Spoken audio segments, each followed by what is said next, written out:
എന്റെ വാക്കു കേൾക്കൂ. ഭൂമിയിലെ ജനതകളെ, അനുതപിക്കുക. അനുതപിക്കുകയും പാപത്തിൽ നിന്ന് പിന്തിരിയുകയും ചെയ്യുക. മിശിഹ വരുന്നു. കർത്താവിന്റെ വായിലൂടെയാണ് അവൻ സംസാരിച്ചതെന്ന് അറിയപ്പെടും. നന്ദി. മിശിഹായുടെ വരവിനെക്കുറിച്ച് കർത്താവ് നടത്തിയ നിരവധി സംഭാഷണങ്ങൾ ഇപ്പോൾ ഞാൻ നിങ്ങളുമായി പങ്കുവച്ചിട്ടുണ്ട്.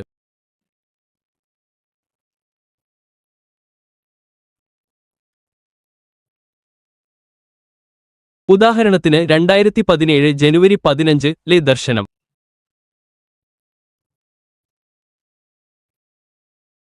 ആ ദർശനത്തിൽ കർത്താവ് എന്നെ ഭൂമിക്കു മുകളിൽ ഉയർത്തുന്നത് നിങ്ങൾ കാണുന്നു.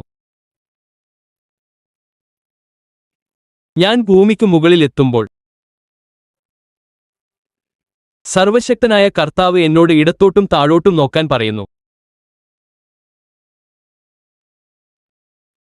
ഞാൻ ഇടത്തോട്ടും താഴോട്ടും നോക്കുമ്പോൾ സഭ മഹത്വീകരിക്കപ്പെടുകയും അവൾ നിലം വിടുകയും ചെയ്യുന്ന കൃത്യമായ നിമിഷം എനിക്ക് കാണാൻ കഴിയും. അപ്പോൾ അവർക്ക് ഒരു മഹത്വമുള്ള ശരീരമുണ്ടെന്ന് മാത്രമല്ല, അവർക്ക് ഒരു മഹത്വമുള്ള ഗവൺമെന്റും ഉണ്ടെന്ന് എനിക്ക് കാണാൻ കഴിയും. അതിന്റെ വിശദാംശങ്ങൾ ഞാൻ ആഗോളതലത്തിൽ നൽകിയിട്ടുണ്ട്.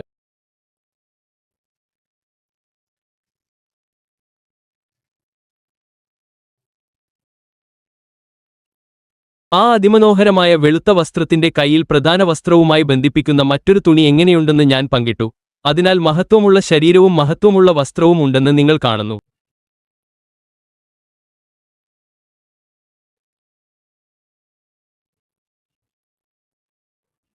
അവരുടെ തലയിലെ ഈ ഗിയർ, ഹെഡ് ടാബ്, പിന്നിലേക്ക് ഒഴുകുന്ന ഹെഡ് ക്ലോത്ത് എന്നിവ ഞാൻ കണ്ടതായി ഓർക്കുന്നു. തുടർന്ന് അവ ഉയർത്തിപ്പിടിച്ച്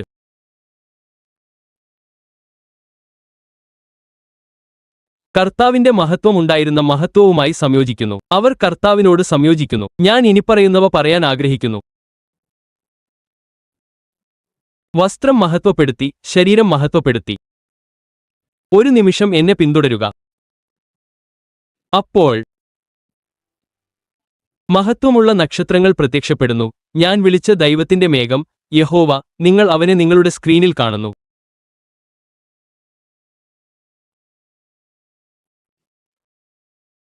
അവൻ പ്രത്യക്ഷപ്പെട്ടു. തുടർന്ന് ദൈവത്തിന്റെ മേഘം ഇതുപോലെ തുറന്നു, ഇതുപോലെ നാടകീയമായി കാണപ്പെട്ടു.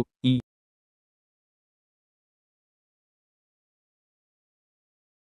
മേഘത്തിനുള്ളിൽ മഹത്വമുള്ള പടികൾ താഴ്ത്തി. മഹത്വമുള്ള കണ്ണുനീർ വളരെ മൂർച്ചയുള്ളതായി താഴ്ന്നു. കുത്ത്. പിന്നെ മഹത്വീകരിക്കപ്പെട്ടവരും കർത്താവിനോട് സംയോജിപ്പിച്ചവരുമായ അവരെ ഇപ്പോൾ ഞാൻ കണ്ടു. 2017 ജനുവരി 15. അവരുടെ മഹത്വമുള്ള പാദങ്ങൾ നിത്യജീവന്റെ മഹത്വമുള്ള പടികൾ സ്പർശിക്കുന്നത് ഞാൻ കണ്ടു.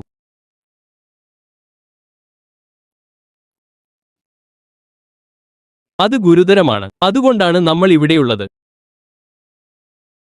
അതിനുശേഷം മേഘം അവരെ മൂടുന്നു.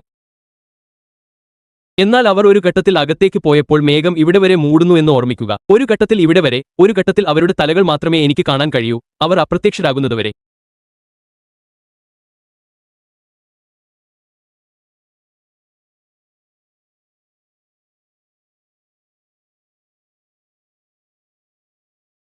അങ്ങനെ മറ്റെല്ലാ ദർശനങ്ങളിലും, ഉദാഹരണത്തിന് കഴിഞ്ഞ വർഷം 2025 മെയ് 2.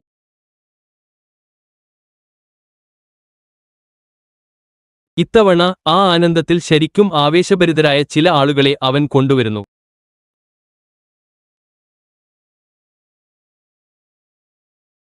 ഭൂമിയെ ബാധിക്കുന്ന മിശിഹായുടെ മഹത്വം അവൻ എന്നെ കാണിക്കുന്നു. ഭൂമിയെ അടിക്കുകയും അവരെ ഉയിർപ്പിക്കുകയും ജീവനുള്ളവരെ മഹത്വപ്പെടുത്തുകയും ചെയ്യുന്നത് മിശിഹായുടെ മഹത്വമാണ്.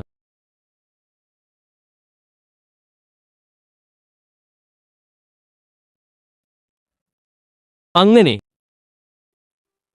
ഇത്തവണ അവൻ അവരെ 2 മീറ്ററോളം അടുത്തേക്ക് കൊണ്ടുവന്നു. അതിനാൽ അവൻ എന്നെ രൂപാന്തരപ്പെടുത്തുമ്പോൾ നിങ്ങൾ കാണുന്നതുപോലെ ഈ വെള്ളക്കടലാസ് പോലെ വെളുത്ത മഹത്വപ്പെടുത്തിയ ശരീരം ശരിക്കും വെളുത്തതാണെന്ന് എനിക്ക് കാണാൻ കഴിഞ്ഞു.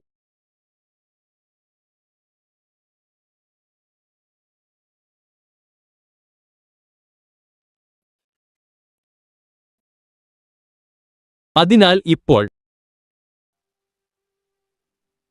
അവരുടെ മുഖത്തുനിന്ന് താടിയിലേക്കും മഹത്വം ഒഴുകുന്നത് എനിക്ക് കാണാൻ കഴിയും. അതിനാൽ ഇത്തവണ 2025 മെയ് 2-ന് ഏകദേശം 2 മീറ്ററിൽ താഴെ അടുത്താണ്. ഇത് അതിശയകരമാണ്. ഇത്തവണ മുഖത്തുനിന്ന് താടിയിലേക്കും ഒഴുകുന്ന മഹത്വങ്ങൾ പോലും എനിക്ക് കാണാൻ കഴിഞ്ഞു.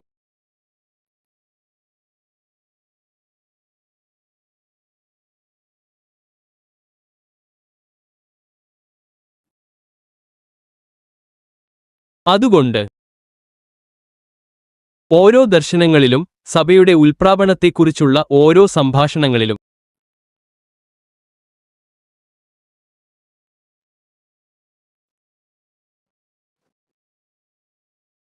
മിശിഹായുടെ മഹത്തായ വരവിനെക്കുറിച്ചുള്ള ഓരോ ദർശനങ്ങളിലും ഒരു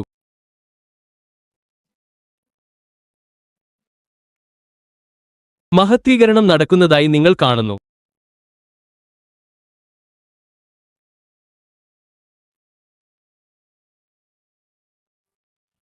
ദൈവം സ്വർഗ്ഗത്തിനുള്ളിൽ ഉള്ളിടത്തേക്ക് പ്രവേശിക്കാൻ കഴിയുന്ന ഒരു മഹത്വമുള്ള ശരീരം നേടാൻ നിങ്ങൾക്ക് കഴിയേണ്ടതിന്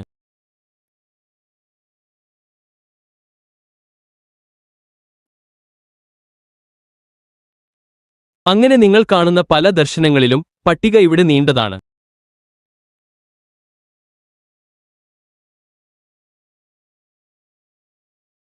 ഇവിടെയുള്ള നിരവധി ദർശനങ്ങളിൽ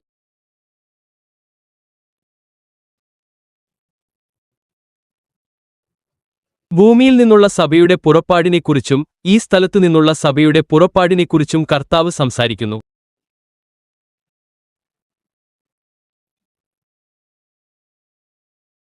ദൈവം സഭയെ പുറപ്പാടിനായി ഒരുക്കിയ പാപത്തിന്റെ ഈ സാഹചര്യം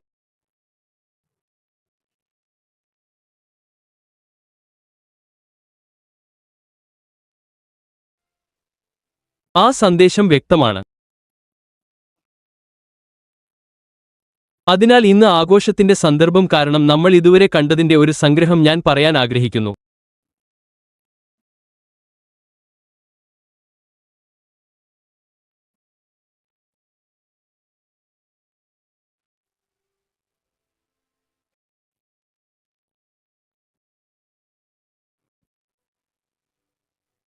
അപ്പോൾ സഭയുടെ പുറപ്പാടിനെക്കുറിച്ചോ സഭയുടെ സ്വർഗ്ഗത്തിലേക്കുള്ള പ്രവേശനത്തെക്കുറിച്ചോ ഉള്ള ആ ദർശനങ്ങളിലെല്ലാം നമ്മൾ എന്താണ് കണ്ടത്?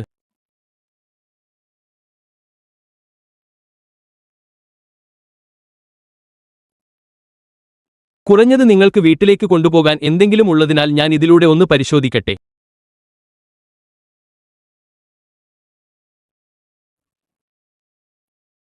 ഒന്നാമതായി, സഭയുടെ സ്വർഗ്ഗത്തിലേക്കുള്ള അന്തിമ പ്രവേശനം അടുത്തിരിക്കുന്നുവെന്ന് കർത്താവ് പറയുന്നതായി നാം കണ്ടു.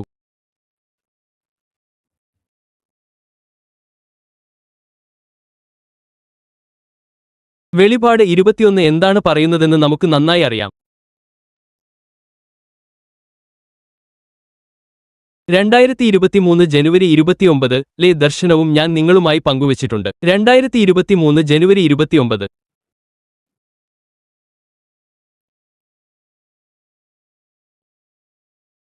കൃത്യം രാത്രി 1 മണി കഴിഞ്ഞ് 20 മിനിറ്റിന് ഇവിടെ ഒരു ഞായറാഴ്ച.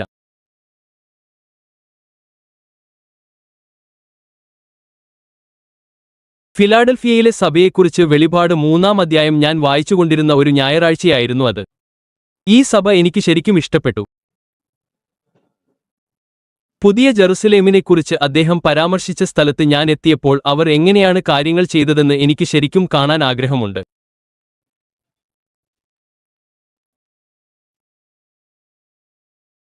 പുതിയ ജെറുസലേം വാക്യം 12 പറയുന്നിടത്ത് ഞാൻ എത്തിയപ്പോൾ 13-ാം വാക്യത്തിലേക്ക് പോയി.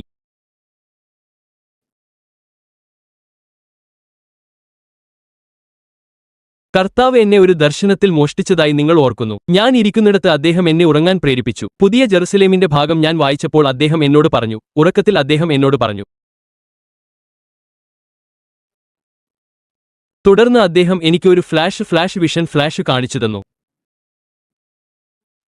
ആ ഫ്ലാഷ് ദർശനത്തിൽ നിങ്ങൾ ഒരു വിമാനത്തിലായിരിക്കുകയും നിങ്ങളുടെ ഇടതുവശത്ത് ആയിരിക്കുകയും നിങ്ങൾ ഒരു നഗരം കടന്നു പറക്കുകയും ചെയ്യുന്നതുപോലെ ഒരു ഈച്ച കടന്നുപോകുന്നതുപോലെയായിരുന്നു അത്.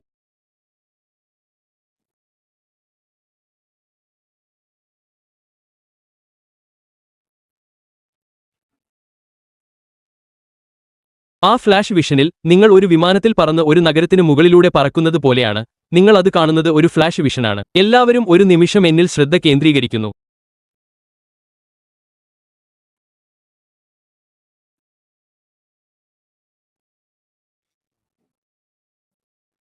പിന്നെ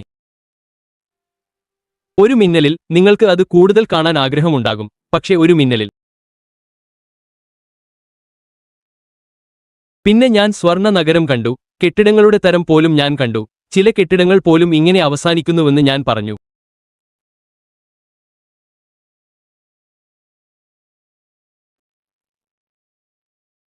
ആ കെട്ടിടങ്ങളുടെ ചുവരിൽ ആരോ സ്വർണ്ണ പൊടി വിതറിയതായി ഞാൻ കണ്ടു. ഒരു സ്വർണ്ണ നഗരം.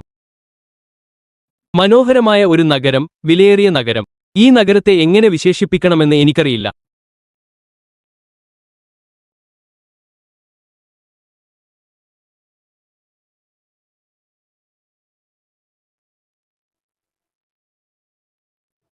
എന്നിട്ട് ശബ്ദത്തിൽ അദ്ദേഹം നീതിമാന്മാരുടെ നിത്യഭവനം എന്ന് പറഞ്ഞു. ആ ഞായറാഴ്ച ഞാൻ ആ ഫ്ലാഷ് വിഷനിൽ നിന്ന് ഉണർന്നപ്പോൾ നിങ്ങൾക്ക് ഓർമ്മയുണ്ടോ? ഞാൻ നിങ്ങളുടെ ഞായറാഴ്ച ശുശ്രൂഷകൾ മധ്യത്തിൽ നിർത്തി.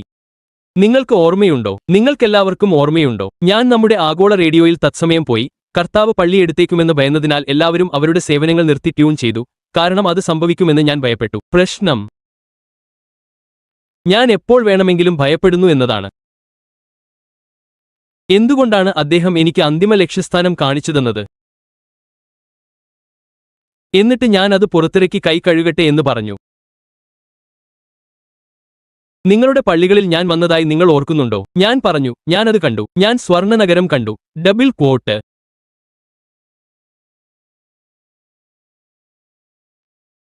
നീതിമാന്മാരുടെ നിത്യഭവനം എന്ന് കർത്താവ് പറഞ്ഞിരിക്കുന്നു.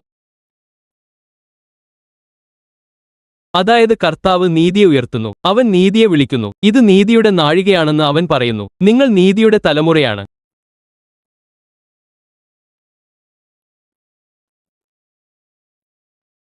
അതിനാൽ നമ്മൾ കണ്ടതെല്ലാം സംഗ്രഹിക്കാൻ ഞാൻ ആഗ്രഹിക്കുന്നു. അങ്ങനെ നമുക്ക് ഇന്ന് രാത്രി ഇത് പൂർത്തിയാക്കാൻ കഴിയും.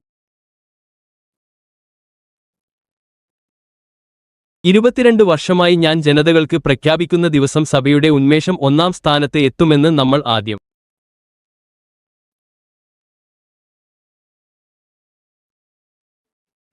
കണ്ടു. സഭായുഗം അവസാനിച്ചിരിക്കും. അത്രമാത്രം ഗൗരവമുള്ളതാണ് അത്.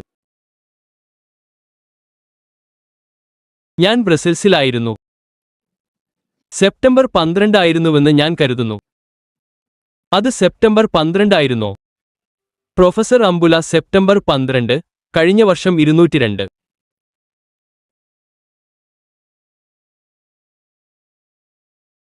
ബ്രസൽസിൽ ഇതുപോലുള്ള പാസ്റ്റർമാരുടെ ഒരു സമ്മേളനം. ആ രാത്രി ഞാൻ അവരുടെ അടുത്തേക്ക് പോകുമ്പോൾ അദ്ദേഹം എന്നോട് സംസാരിച്ചു.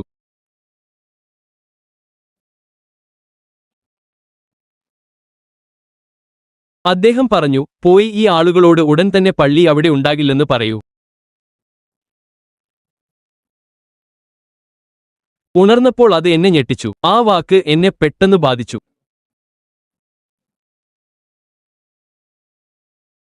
എന്നതാണ്. എന്നിട്ട് അവൻ എന്നെ വീണ്ടും ഉറങ്ങാൻ പ്രേരിപ്പിച്ചു.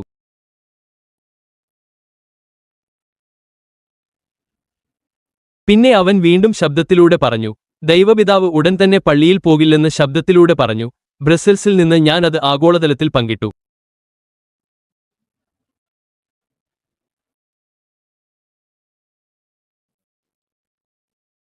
അതിനാൽ ഇന്ന് ഈ പ്രവചനം സംഭവിക്കുമ്പോൾ നമ്മൾ ഇവിടെ ഒത്തുകൂടുന്നതിന്റെ കാരണം, അത് സംഭവിക്കുമ്പോൾ നമ്മൾ നടത്തുന്ന തയ്യാറെടുപ്പ്, സഭായുഗം അവസാനിച്ചിരിക്കും. അത്ര ഗൗരവമുള്ളതാണ് അത്.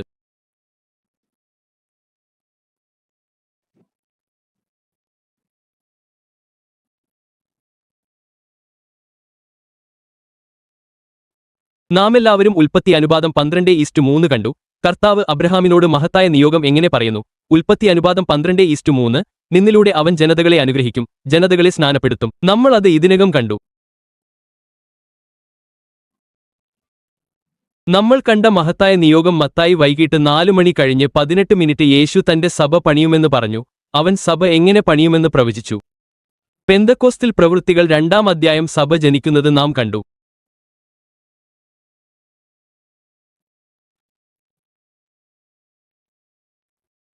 പരിശുദ്ധാത്മാവ് നിങ്ങളെ ശക്തിപ്പെടുത്തുന്നതുവരെ ജീവിക്കാൻ പോലും ശ്രമിക്കരുതെന്ന് അവൻ അവരോട് പറഞ്ഞതായി നാം കണ്ടു. അവസാനിക്കാൻ പോകുന്ന സഭായുഗത്തിന്റെ സവിശേഷതകൾ മാത്രമാണ് ഞാൻ നിങ്ങളോട് വിവരിക്കുന്നത്. അതായത്, കർത്താവിന്റെ ആത്മാവിന്റെ അതുല്യമായ സാന്നിധ്യത്താൽ ഇത് സവിശേഷതയാണ്.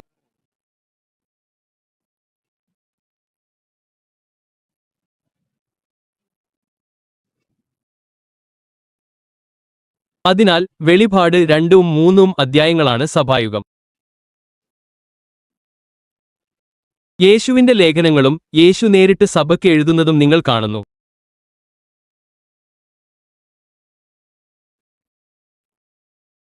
ആ കത്തുകൾ, ആ പള്ളികൾ, ആ 7 പള്ളികൾ, നിങ്ങൾ അവയെ സഭാചരിത്രവുമായി എങ്ങനെ ബന്ധിപ്പിച്ചാൽ നിങ്ങൾ മിക്കവാറും കരയും, കാരണം ഈ സമയത്ത് നിങ്ങൾ ഒരു ഭൗതിക സഭയെ കണ്ടെത്തുന്നു.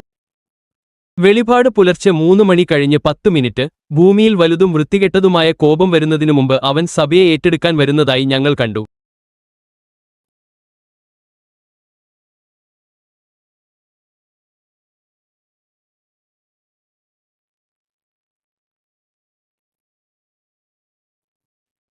ഓ എന്റെ കർത്താവേ, ഞാൻ ജെറുസലേമിൽ നൽകിയ പ്രവചനത്തിലൂടെയും ഉക്രൈൻ-റഷ്യ യുദ്ധത്തെക്കുറിച്ച് ഞാൻ പ്രവചനം നൽകിയപ്പോൾ ഈ പൂന്തോട്ടത്തിൽ ഞാൻ നൽകിയ മറ്റൊരു പ്രവചനത്തിലൂടെയും കർത്താവ് എന്നെ ശരിക്കും സഹായിച്ചിട്ടുണ്ട്.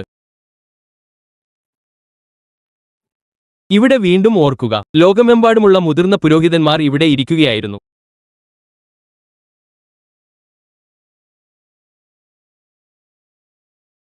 ഞാൻ ഇവിടെ എവിടെയോ നിൽക്കുകയായിരുന്നുവെന്ന് ഞാൻ കരുതുന്നു, കാരണം നിങ്ങൾ ആ പ്രവചനത്തിൽ ഈ മരങ്ങൾ കാണുന്നു.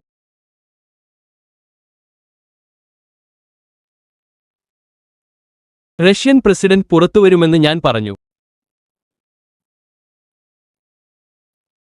ഇവർ നമ്മുടെ ആളുകളാണ്. അവർ നമ്മുടെ ഭാഷ സംസാരിക്കുന്നു. അവർക്ക് നമ്മുടെ സംസ്കാരമുണ്ട്.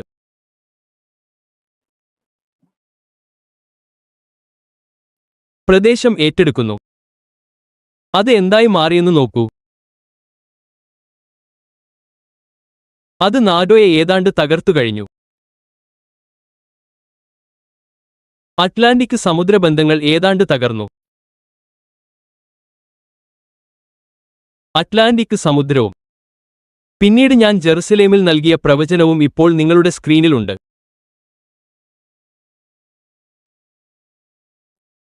അതിനാൽ സഭ അങ്ങനെയുള്ള ഒന്നിൽ ഉണ്ടാകാൻ പാടില്ല എന്ന് നിങ്ങൾ ശരിക്കും മനസ്സിലാക്കുന്നു.